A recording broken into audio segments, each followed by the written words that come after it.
Hello, everyone. And man, it is a great honor to present my verbal justification today, using the quality teaching model as a framework to analyze and reflect on the strategies I implemented in my first lesson. Before I begin, I would like to briefly introduce my background. My major is teaching Chinese, and for this task, I chose to teach science, which aligns with my teammates' area of specialization. This decision was intentional.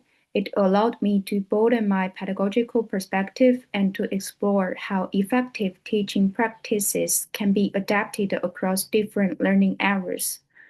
By applying the QTM as a reflective tool, I was able to evaluate not only what worked in my lesson, but also how my teaching aligned with the principles of intellectual quality, quality learning environment, and significance.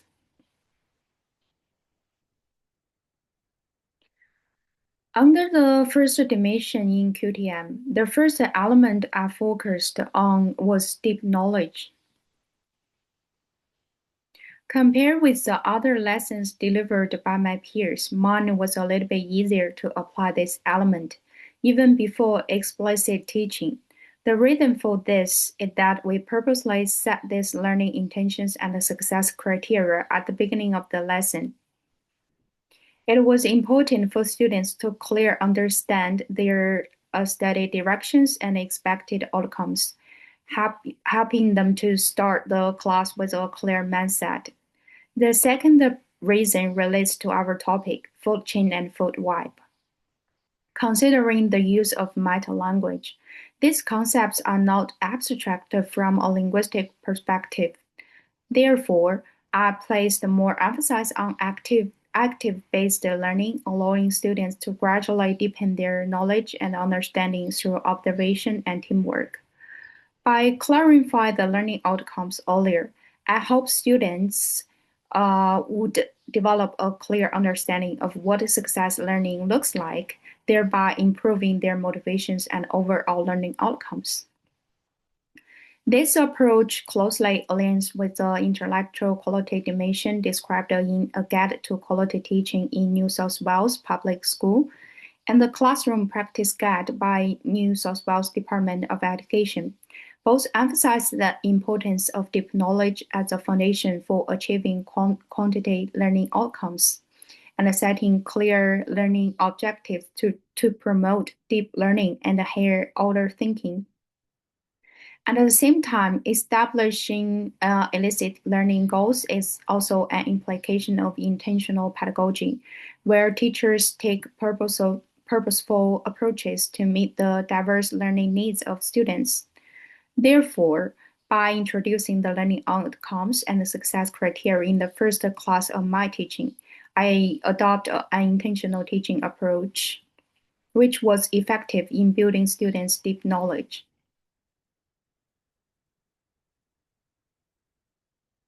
Under the same dimension, the final activity we carried out was the exit ticket, which is closely related to deep understanding. With the foundation built through previous activities and gradually learning, students were able to concentrate on the overall class content and organize their understanding of food webs and food chains.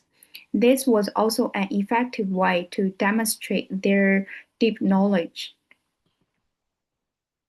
In the meantime, as highlighted in Utopia's article, Eight Principles of Deeper Learning, the eighth principle, emotions, that feedback can be an effective way to create learning loops where students can look back on their progress in a safe and supportive way. The exit ticket allowed students to reflect on their conceptual understanding of who is who, while also providing an important opportunity for teachers to give feedback on their learning outcomes. At the final stage of the learning process, students could recognize the cycle of knowledge, understanding, reflection, feedback, which helps them to move towards deep learning. From my perspective, this exit ticket not only enhanced students' deep understanding, but also supported their self-regulation. They were not only demonstrating what they had learned, but also taking responsibility for their own study.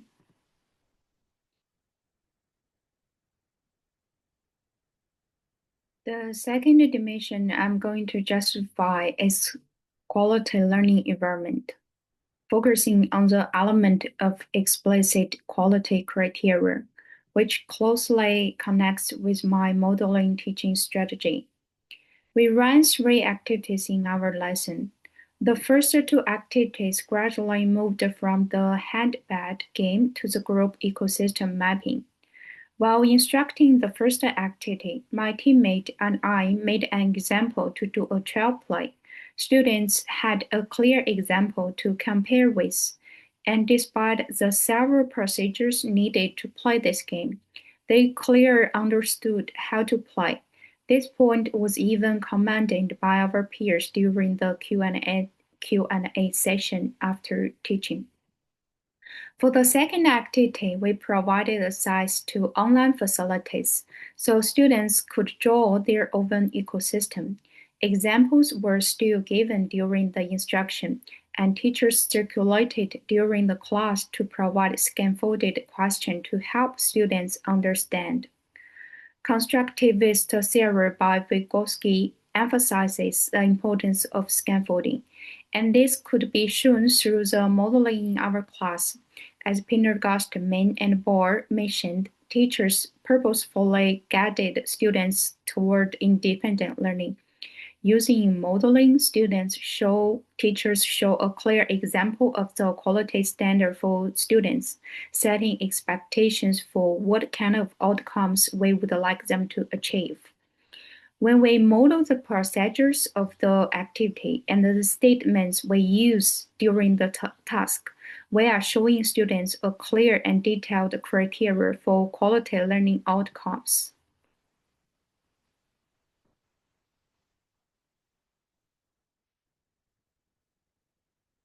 Under the dimension of quality learning environment, I think the most obvious reflection of engagement is shown in our first activity, the ecosystem puzzle grouping. In this activity, we used three different ecosystems: forest, grassland, and ocean. Each student received one piece of the puzzle and moved around the classroom to find peers who had the matching pieces to complete the whole picture. Once they successfully matched, they formed a group representing one of the three ecosystems, as shown on the slide. This activity strongly demonstrates several aspects of engagement. Firstly, as a group setting activity in the very first class, it allowed students to actively move, participate, and stay focused throughout the process, rather than passively receiving instructions from the teacher. The text itself involved both challenge and purpose, encouraging students to stay constantly engaged and interested in their learning. Secondly, this activity created a safe, interesting, and positive social environment in the classroom. Through circulating, communicating, and collaborating with their peers, students experienced a sense of cooperation, communication, and satisfaction when they successfully matched their puzzle pieces. This positive emotional experience enhanced their emotional engagement in learning. As Min explained, model uh, model year students' engagement is multidimensional, including behavioral, emotional, and cognitive aspects. This activity fosters these three dimensions. Students engage the physical through movement, socially through teamwork, and cognitively through sustained focus and contribution to the learning process. Lastly, from my perspective, this activity helped to build the students' connection and confidence through teamwork. It offered an enjoyable way to help them become active and motivated learners, aligned with Main's framework of developing competence and connection to support the growth of the lifelong learners. The next dimension is my favorite one, a connection through the classroom to real life by exploring students' social and life experience, and cultures. You may be curious about these three pictures. What do they mean under a Year 8 science class learning about food webs and food chains? You might have some ideas, but they may not be clear or logically connected yet. And that's exactly our intention. We want students to say, to think, and wonder. By shifting from the symbolic animals in Australia to real life phenomena, students are encouraged to connect the scientific concepts with their everyday experience and the natural environment they live in. This activity enables them to explore their own interpretations and ask questions that go beyond the classroom, linking science learning to authentic issues such as ecosystem, biodiversity, and human impact on nature. This approach aligns with the significance dimension of the quality teaching model, particularly the elements of the connectedness, which emphasize linking classroom knowledge with real-life context and social relevance. It also reflects a middle years philosophy that effective learning connects students to the world they live in and engage them as active participants rather than passive recipients. Through using this inquiry-based learning task, students are not only gaining knowledge about food chains and food webs, but also developing curiosity, critical thinking, and a deeper awareness of the relationships between humans and nature, which is essential for meaningful and connected learning.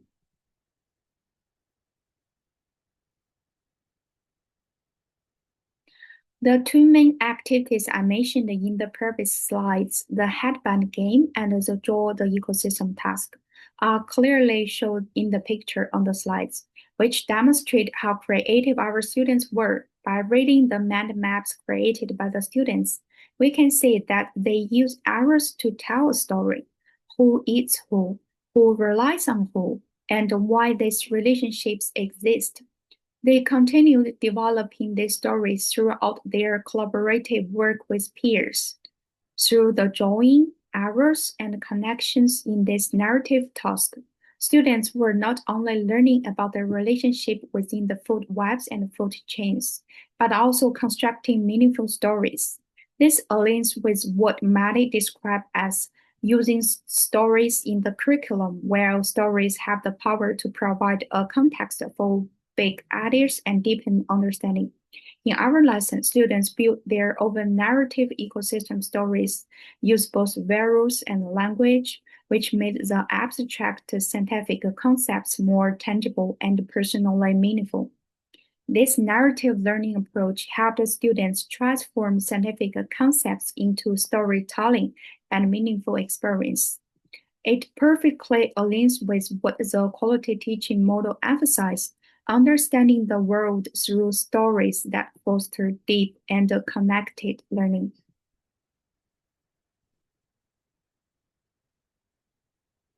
That's all my presentations. Thank you for watching. Here's my reference.